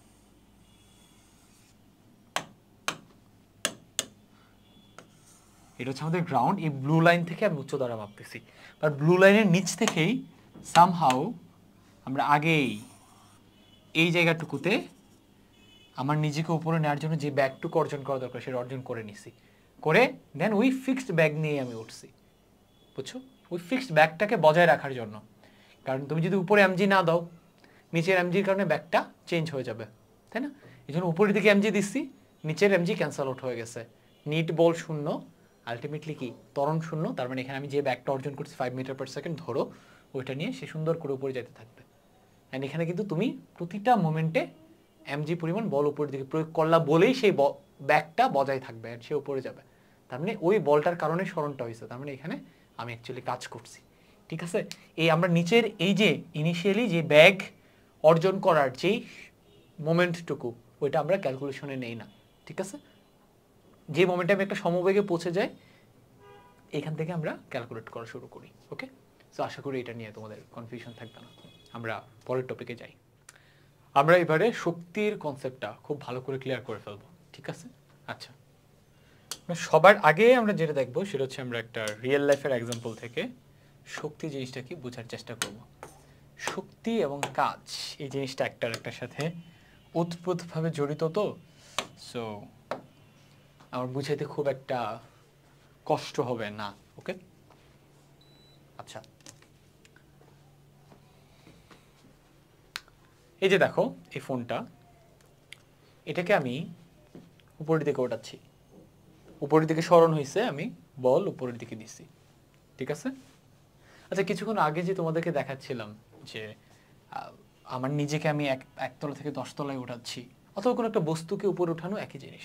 সো এই যে এখানে তুমি নিচে দেখতে পারো এই জিনিসটা, আমরা সামহাউ এটা স্থির আছে, এখান থেকে এখানে আমরা এমজি এটার ওজনের চেয়ে বেশি বল দিয়ে এটাকে গতিশীল করছি, একটা ব্যাগ মনে করো 5 মিটার পার সেকেন্ড এটা অর্জন করে ফেলছি, দেন আমরা এমজি পরিমাণ বল বজায় রাখছি, সো দ্যাট এটার যে ব্যাগটা আমরা অর্জন করছি এটা ধরে নিয়ে সে যাতে উপরে যেতে পারে, ঠিক আছে?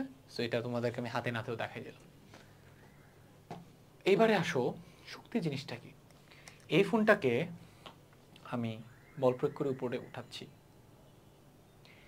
এই যে কাজ হচ্ছে, বল প্রয়োগ করতেছি, সরণ হচ্ছে, আমি যে বলটা প্রয়োগ করতেছি এটা আমি কেন পারতেছি? আমার হাতের মধ্যে কিছু একটা আছে যেটার কারণে আমি বলটা দিতে পারতেছি, যেটার কারণে কাজ হইতেছে। এই যে কিছু একটা যেটার কারণে আমরা বল প্রয়োগ করতে পারি এবং আলটিমেটলি কাজ হয়, সেই কিছু একটাকে আমরা বলতে পারি ফিজিক্সের ভাষায় শক্তি।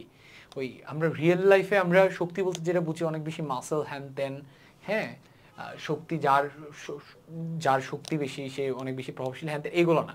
ফিজিক্সে শক্তি মানে হচ্ছে এমন কিছু একটা যেটা থাকলে বল প্রয়োগ করা যায় এবং কাজ করা যায়, যেটা খরচ করে করে আমরা চাইলে কাজ করতে পারি। এই যে যেই জিনিসটা খরচ করে কাজ করানো যায় বা বল প্রয়োগ করা যায়, ওই জিনিসটাকে বলে ফিজিক্সের ভাষায় শক্তি। তারপর শক্তি জিনিসটাকে কি আমরা ক্যাতাবি ভাষায় এটা বলতে পারি যে কাজ করার সামর্থ্যই হচ্ছে শক্তি। এটাই কিন্তু শক্তির সংজ্ঞা, অ্যান্ড কনসেপ্টও ক্লিয়ার। আমরা এটাকে বল প্রয়োগ করে এখান থেকে এখানে সরাচ্ছি, এই যে এখান থেকে বল প্রয়োগ করে সরাইলাম, সরণ হয়েছে, বল প্রয়োগ করছি, কাজ হয়েছে। এই যে বলটা প্রয়োগ করলাম এটার জন্য আমার হাতের মধ্যে কিছু একটা থাকা লাগছে, যেটা ইউজ করে, যেটা খরচ করে আমি এটাকে এখান থেকে এখানে সরাইলাম। যে জিনিসটা খরচ করলাম এটা হচ্ছে শক্তি। এটা যদি না থাকতো তাহলে এখানে কাজ করতে পারতাম না, এই সামর্থ্যটা যদি না থাকতো। তাহলে সংজ্ঞা জানতে চাইলে তোমরা এইভাবে বলো, কনসেপ্ট তো তোমার জাস্ট বোঝার জন্য, তোমাকে অনুভব করার জন্য, এটা কেউ জানতে চাইবে না। সংজ্ঞাটা এক্সামে আসতে পারে, বলবা কাজ করার সামর্থ্যই হচ্ছে শক্তি, অ্যাজ সিম্পল অ্যাজ দিস, ওকে? এইবারে আসো শক্তির নিত্যতা, এই জিনিসটা বলতে অ্যাকচুয়ালি কি বোঝায় এটা নিয়ে আমরা পরে ডিটেলস আলোচনা করবো। এখানে ছোট্ট একটা জিনিস বলে রাখি যে টোটাল ইউনিভার্সে শক্তির পরিমাণ ফিক্সড, শক্তি কখনো কমে যায় না, শক্তি কখনো বাড়ে না, অ্যান্ড শক্তি কমে না মানে হচ্ছে শক্তি কখনো ধ্বংস হয় না, শক্তি কখনো সৃষ্টি হয় না। শক্তি জাস্ট একটা রূপ থেকে আরেকটা রূপে রূপ পরিবর্তন করে রূপান্তরিত হয়, ঠিক আছে? এটা নিয়ে আমরা পরে বিস্তারিত পড়ব। এইবার যেহেতু আমরা বুঝতে পারছি যে শক্তি খরচ করে অ্যাকচুয়ালি কাজ করতে হয়, তার মানে শক্তি আর কাজ একটা আরেকটার সাথে ওতপ্রোতভাবে সম্পর্কিত। অ্যান্ড এমনকি শক্তি এবং কাজকে একই জিনিস বলা হয়। আমি তোমাকে সাজেস্ট করব, তুমি যেখানে দরকার, কিছু কিছু জায়গা আছে দুইটাকে একই জিনিস চিন্তা করলে সুবিধা হয়, কিছু কিছু জায়গা আছে দুইটাকে ডিফারেন্ট আলাদা জিনিস চিন্তা করলে সুবিধা হয়। বাট ফিজিক্যালি দুটো জিনিস সেম, মানে ফিজিক্সের কোর কনসেপ্ট অনুযায়ী দুটো জিনিস সেম। যেহেতু শক্তি এবং কাজের মাঝখানে, তুমি কিছুক্ষণ পরেই জিনিসটা বুঝতে পারবা, পুরো ক্লিয়ার হবে। হ্যাঁ, শুরুতে এক্সপেক্ট করো না একদম সবকিছু ক্লিয়ার হয়ে যাবে, আস্তে আস্তে ক্লিয়ার হবে। যেহেতু কাজ করানোর জন্য শক্তি লাগতেছে, কিছু একটা খরচ করা লাগতেছে, তার মানে শক্তি এবং কাজ একটা আরেকটার সাথে কানেক্টেড। এই কানেকশন থেকেই আমাদেরকে এখানে বেশ কিছু পয়েন্ট ক্লিয়ার করে নিতে হবে।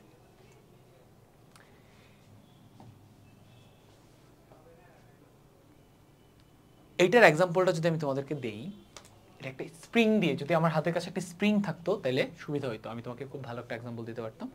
আমার হাতের কাছে কোনো স্প্রিং নাই, কাজেই এটা অনেকটা স্প্রিং এর মতো। স্প্রিং এর মতো না এই হেয়ার ব্যান্ডটা, এটা কিন্তু অনেকটা স্প্রিং এর মতো। এটা হচ্ছে আমি যখন ক্লাস নেই না, তখন আমার চুল অনেক আমাকে যন্ত্রণা দেয়, তো আমি তখন চুলগুলোকে গুছাই রাখি এটা দিয়ে।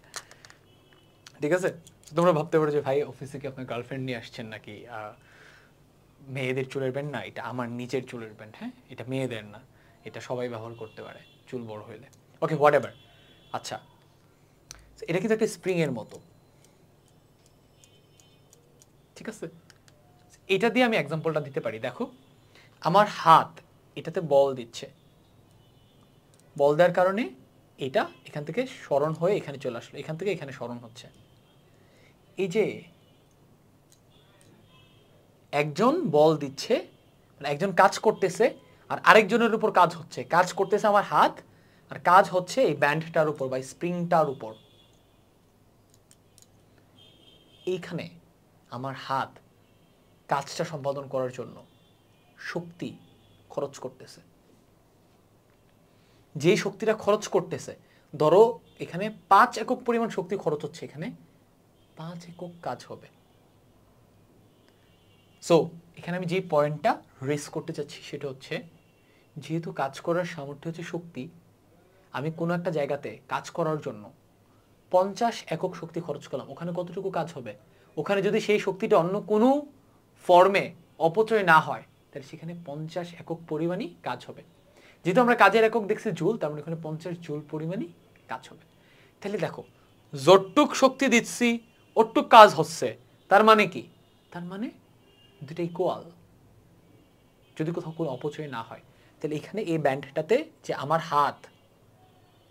হাত কাজ করতেছে আর ব্যান্ডটার উপর কাজ হচ্ছে, তার মানে আমার হাত এখানে যদি 50 জুল পরিমাণ বা 50 একক পরিমাণ শক্তি খরচ করে, ব্যান্ডের উপর 50 জুল পরিমাণ বা 50 একক পরিমাণ কাজ হবে।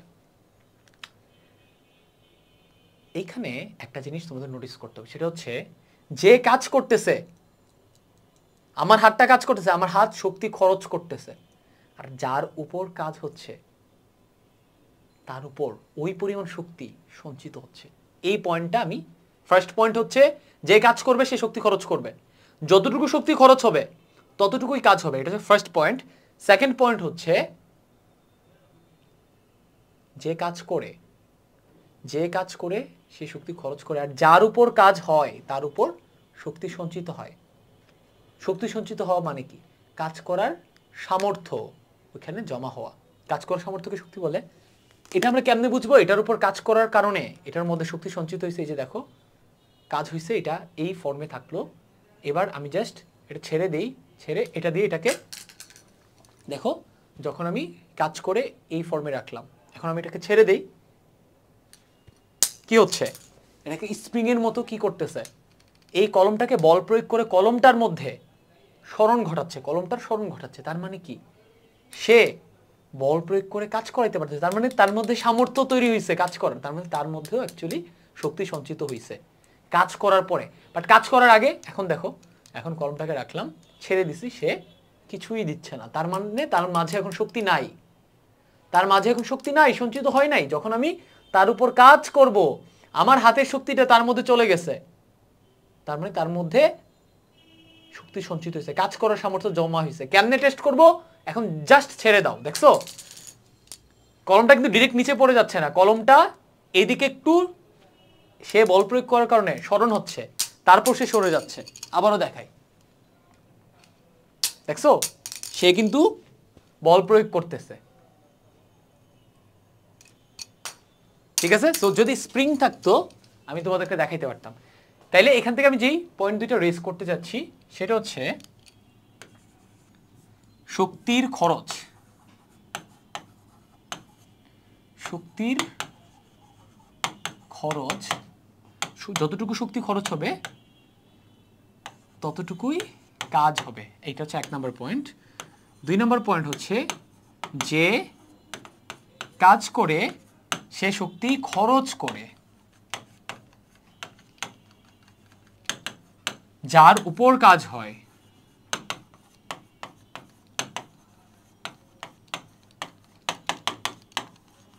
তার মধ্যে শক্তি সঞ্চিত হয়। কাজ রিলেটেড বা শক্তি রিলেটেড এই কনসেপ্টগুলো থেকে এমসিকিউ কোশ্চেন করে বা এক্সাম হলে এখান থেকে কোশ্চেনগুলো করা হয়। ডান, এই পয়েন্ট আমাদের ক্লিয়ার। এবার আসো ধনাত্মক কাজ এবং ঋণাত্মক কাজের সাথে শক্তির কি সম্পর্ক, আমরা এটা দেখে ফেলি। তাহলে এটা ডান, এটা ডান, এটা ডান, এটা ডান, এবার আমরা এটা শেষ করব। ধনাত্মক কাজ এবং ঋণাত্মক কাজ। যখন আমরা এই বস্তুর উপর ধনাত্মক কাজ করতেছিলাম, দেখো তো আমি যেদিকে বল দিচ্ছিলাম ওইদিকে সরণ হচ্ছিল। বল যেদিকে সরণ যদি ওইদিকে হয় তাহলে আমরা বলি কি ধনাত্মক কাজ, তাই না? আর বল যেদিকে সরণ যদি উল্টা দিকে হয় তাহলে হয় ঋণাত্মক কাজ। যখন আমরা ধনাত্মক কাজ করি, যখন আমরা ধনাত্মক কাজ করি তখন কি হয়? যখন আমরা ধনাত্মক কাজ করতেছিলাম তখন কি হচ্ছিল? শক্তি সঞ্চিত হচ্ছিল, শক্তি সঞ্চিত হয়।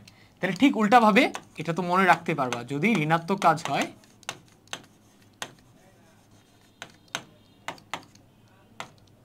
কি হয়? শক্তি ওখানে খরচ হয়।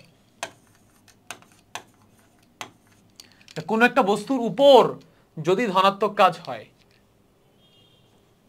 এই বস্তুটার উপর ধনাত্মক কাজ হচ্ছিল, শক্তি সঞ্চিত হচ্ছিল। যখন এই বস্তুটার উপর ঋণাত্মক কাজ হচ্ছে, ঋণাত্মক কাজ মানে কি? এই ধনাত্মক কাজ ঋণাত্মক কাজ নিয়ে তোমরা অনেক কনফিউশনে পড়বা, ক্লিয়ার করে দিচ্ছি।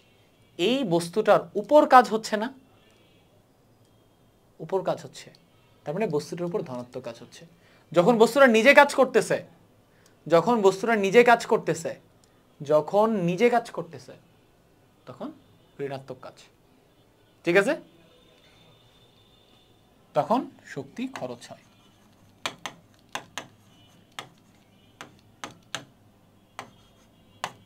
আবার দেখো, বস্তুটার উপর যখন ধনাত্মক কাজ হচ্ছিল, শক্তি সঞ্চিত হচ্ছিল, এবার আমি ছেড়ে দিলাম, বস্তুটা নিজে কাজ করতেছে, সে কিন্তু শক্তিটা খরচ করে ফেললো। ঠিক আছে, তাহলে এই শক্তি সঞ্চিত হওয়া, শক্তি খরচ হওয়া, এই দুইটা জিনিসকে আমরা দুইটা পার্সপেক্টিভ থেকে আমরা কনসিডার করতেছি। একটা পার্সপেক্টিভ কি? যার উপর কাজ হয় আর যে কাজ করে। যে কাজ করে সে শক্তি খরচ করে, যার উপর কাজ হয় তার মধ্যে শক্তি সঞ্চিত হয়। এটা হচ্ছে একটা পার্সপেক্টিভ। আরেকটা পার্সপেক্টিভ হচ্ছে যেখানে ধনাত্মক কাজ হয়, এই যে দেখো ধনাত্মক কাজ হচ্ছিল, তার উপর কাজ হচ্ছে, তার মানে এখানে শক্তি সঞ্চিত হবে। যখন সে কাজ করতেছে, যখন সে কাজ করতেছে তখন ঋণাত্মক কাজ হচ্ছে, তখন কি শক্তি খরচ হচ্ছে, সে তার সঞ্চিত শক্তিটা খরচ করে ফেলতেছে। ঠিক আছে, তো এই যখন যেই সিনারিওটা চিন্তা করতে হয় তুমি এটাই চিন্তা করবা। ওকে, আচ্ছা, এই জায়গাটা এই এতক্ষণ যা ক্লিয়ার করলাম, এটা তোমার কাছে কিছুটা ভ্যাগ লাগতে পারে, এটা নিয়ে তুমি চিন্তা করো না, যখন এই রিলেটেড কোশ্চেন সলভ করবা তখন আরো ক্লিয়ার হয়ে যাবে। ঠিক আছে, আচ্ছা, ওকে, এবারে আসো সূত্র, একক এবং মাত্রায়। এটাতে আসো, যেহেতু শক্তি এবং কাজ একই জিনিস, কাজেই শক্তির আলাদা কোনো সূত্র লাগে না। কাজ পরিমাপ করার মাধ্যমেই তুমি ওখানে কতটুকু শক্তি খরচ করা হইলো বা কতটুকু শক্তি সঞ্চিত হইলো এটা তুমি ক্যালকুলেট করতে পারো। সো শক্তির সূত্র আমরা, যেহেতু শক্তির অনেক রূপ আছে, এক একটা রূপের জন্য শক্তির সূত্র এক এক রকম হবে। আমরা এই ক্লাসে শক্তির দুইটা রূপ নিয়ে পড়াশোনা করব, একটা হচ্ছে গতি শক্তি, আরেকটা হচ্ছে বিভব শক্তি। ঠিক আছে, গতিশক্তি এবং বিভব শক্তি। গতিশক্তির জন্য আমরা একটা সূত্র শিখবো, বিভব শক্তির জন্য একটা সূত্র শিখবো, আমরা কিছুক্ষণ পরেই শিখবো সেটা। আর একক এবং মাত্রা কি হবে, যেহেতু কাজ এবং শক্তি একই জিনিস, তাহলে একক হবে জুল, মাত্রা হবে সেই কি কাজের মাত্রায় এম, কি জানি হবে কাজের যে মাত্রা M L square T inverse 2। এটা কিন্তু আমাদের কাজের মাত্রা ছিল, তাই না? ডান, এটা আমাদের ডান, এটা ডান, এটা ডান, এটা ডান, এটা ডান, এটা ডান। স্কেলার নাকি ভেক্টর, যেহেতু কাজ এবং শক্তি একই জিনিস, তাহলে সে অবভিয়াসলি কি হবে, স্কেলার হবে। এই কনসেপ্টটুকু ডান। তাহলে আমাদের শক্তির মোটামুটি শক্তি রিলেটেড আমার যেই পয়েন্টগুলো ক্লিয়ার করা দরকার সবকিছু ক্লিয়ার হয়ে গেছে। এবার আসো আমরা শক্তির একদম ডিটেলসে ঢুকবো। তার আগে আমরা এতক্ষণ শক্তি নিয়ে যে বেসিক আলোচনা করলাম, শক্তির সংজ্ঞা অ্যান্ড হাবিজাবি, এগুলা তুমি মূল বইয়ের কন্টেন্ট এখানে আমি একটা একটা করে দেখাচ্ছি, তুমি এখনই রিডিং পড়ে ফেলো। এন্ড আমি যে পয়েন্টগুলো বললাম বই মার্ক করে ফেলো। এটা হচ্ছে শক্তির সংজ্ঞা। এই যে এখানে যে জিনিসগুলো বললাম আর কি,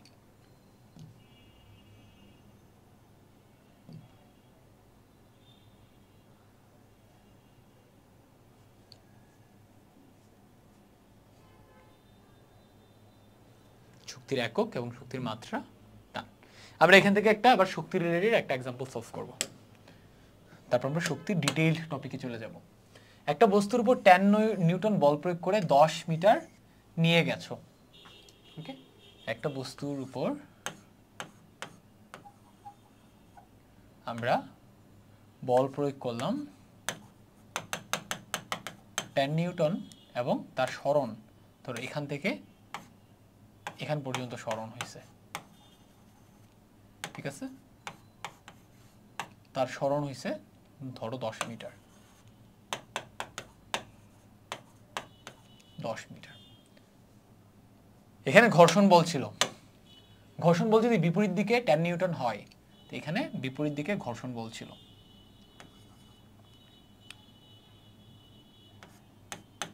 বিপরীত দিকে ঘর্ষণ বল, ফোর্স অফ, আমি ঘর্ষণ বলকে এফ দিয়ে ডিনোট করতেছি, এটা ছিল 10 নিউটন। তাহলে তুমি কতটুকু কাজ করছো, ঘর্ষণ বল কতটুকু কাজ করছে। তো দেখো বস্তুটা সরণ এখান থেকে এখানে যে হইছে, এটা কিন্তু স্পষ্ট বলা আছে 10 নিউটন ফোর্স অ্যাপ্লাই করে এই টোটাল 10 মিটার সরণ ঘটানো হয়েছে। তার মানে এখানে এই বল দ্বারা কৃত কাজ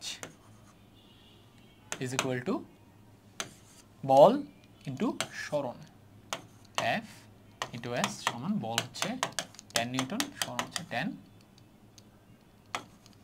সুতরাং এখানে 100 নিউটন হবে। এবারে আসো এখানে ঘর্ষণ বল দ্বারা কৃত কাজ কত। দেখো বস্তুটার এখান থেকে এখান পর্যন্ত সরণ হওয়া পর্যন্ত প্রতিটা মোমেন্টে কিন্তু ঘর্ষণ বল বিপরীত দিকে কাজ করছে, মানে সরণ যতক্ষণ হচ্ছে ততক্ষণ ঘর্ষণ বল ছিল। ওকে, তাহলে আমরা ফ্রিকশন বল দ্বারা কৃত কাজ কিভাবে ক্যালকুলেট করব, ফ্রিকশনাল ফোর্স ইন্টু সরণ। যেহেতু ফ্রিকশনাল ফোর্সের ডিরেকশন এইদিকে, সরণের ডিরেকশন এইদিকে, তার মানে সামনে একটা মাইনাস দিতে হবে, দুটো ডিরেকশন উল্টা বোঝানোর জন্য। ওকে, ইজ ইকুয়াল টু, অথবা তুমি এমনিও চিন্তা করতে পারো ফ্রিকশনাল ফোর্স একটা কি ঋণাত্মক বল, তুমি ডিরেক্ট এটাই লিখো, সমস্যা নেই। ফ্রিকশনাল ফোর্স কি একটা ঋণাত্মক বল, উল্টা দিকে কাজ করে, জন্য এটা ভ্যালু আমরা ঋণাত্মক বসাবো। -10 ইন্টু সরণ কত আচ্ছা, প্রথম কোশ্চেনটার ক্ষেত্রে আমরা কিন্তু এদিকে বল 100 নিউটন অ্যাপ্লাই করছিলাম, এটা কিন্তু আমি ভুল লিখছি, তাহলে এখানে 100 হবে, তো এখানে 1000 নিউটন হবে, এখানে কৃত কাজ হবে 1000 জুল বা 1 কিলো জুল। ঠিক আছে, তো তাড়াহুড়া করলে এরকম সিলি মিস্টেক হবে, তোমরা সাবধান থাকো আর কি। আর এখানে এই বলের মানটা ঋণাত্মক আর সরণ 10, তার মানে এখানে হবে -100 জুল, এখানে ঋণাত্মক কাজ হবে। ঠিক আছে, ডান। এখানে টোটালটার সমাধান দেওয়া আছে, তুমি রিলেটেড ব্যাখ্যাগুলো পড়ে নিতে পারো। এবারে আমরা শক্তির একদম ডিটেইলসে চলে যাব। হ্যাঁ, শক্তির বিভিন্ন রূপ আছে, প্রতিটা রূপ সম্পর্কে আমাদের এক্সপার্টিস অর্জন করা দরকার নেই, আমরা শুধু গতিশক্তি এবং বিভব শক্তি এই দুইটা জিনিস নিয়ে এক্সপার্টিস অর্জন করব। তো আমি এই টপিকের শেষে একটা কথা বলবো, যে শুরুতে যে তোমাকে আমি শক্তি পরিচয় করাই দিচ্ছি, তোমার কাছে কি একটু স্টিল একটু ধোঁয়াশা ধোঁয়াশা লাগতেছে, কনফিউজিং লাগতেছে, একটু ভ্যাগ লাগতেছে, ইটস ওকে, অ্যাকসেপ্ট ইট, এটাকে গ্রহণ করো। কারণ শক্তি, আমি চাই না তুমি শক্তিকে পুরোপুরিভাবে অনুভব করো, আমি চাই তুমি শক্তির প্রতি একটা কনফিউশন ধরে রাখো, সো দ্যাট তুমি শক্তি সম্পর্কে আরও বেশি জানো। অ্যান্ড শক্তি সম্পর্কে তুমি যত বেশি জানবা, এই পুরো ইউনিভার্স অ্যাকচুয়ালি কি দিয়ে কন্ট্রোল হয়ে জানো? শক্তি দিয়ে। শক্তির রূপান্তরের কারণে এই পুরো ইউনিভার্স ফাংশন করে।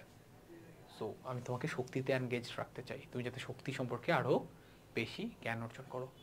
বাট তবে এটা বলতে পারি যে তুমি যদি কাজ জিনিসটা পুরোপুরি বুঝে থাকো, শক্তিও তোমার বোঝা হয়ে গেছে, বা যতটুক শুনছো ওটুক দিয়ে অ্যাটলিস্ট এই ক্লাসে শক্তি রিলেটেড যে কোনো কোশ্চেন সলভ করার জন্য তুমি প্রিপেয়ার্ড। সো তোমাদের জন্য আমি এই লার্নিংটা, আমি তোমাদেরকে সাজেস্ট করবো যে এই লার্নিংটা নাও, যে কখনো কোনো একটা জিনিস রিলেটেড তোমার লেভেলের প্রবলেম সলভ করার জন্য ওই টপিকের 100% অনুভব করে বোঝা জরুরি না। তুমি যদি 80% 90% সেটা অনুভব করে বুঝতে পারো, ইনাফ। কখনো 100% বুঝবা তারপর এটা রিলেটেড প্রবলেম সলভ করবা, এটার অপেক্ষা করবা না, তাহলে কোনোদিনও প্রবলেম সলভ করা হবে না। সো আমরা বিশ্বাস করি সোফার আমরা কাজ এবং শক্তির যতটুক দিচ্ছি এখান থেকে আমরা অ্যাটলিস্ট 80% বুঝছি। এই 80% দিয়ে সুন্দর এসএসসি না এইচএসসিও পার করে দিতে পারবো, এইচএসসির অনেকখানি পার করে দিতে পারবো। ঠিক আছে, যদিও এখানে আরও অ্যাডভান্সড কিছু জিনিস শিখতে হবে, বাট ক্লাস 9-10-এর একদম এভরিথিং আমরা যে 80% বুঝছি এটুক দিয়েই আমরা কভার করে দিতে পারবো। তোমরা এখানে একটা রুল মাথায় রাখবে, 80-20 রুল। কখনো কোনো একটা টপিক প্রথমবার দেখার সাথে সাথে এক্সপেক্ট করো না তুমি 100% অনুভব করে ফেলবা, 100% বুঝা ফেলবা। এক্সপেক্ট করো মোটামুটি 80% বুঝবা, 20% তোমার কনফিউশন থাকবে, সেই 20% ধাপে ধাপে আস্তে আস্তে আস্তে আস্তে আস্তে যখন সামনে আগাবা তখন ক্লিয়ার হবে। এটাকে বলে 80-20 প্রিন্সিপাল।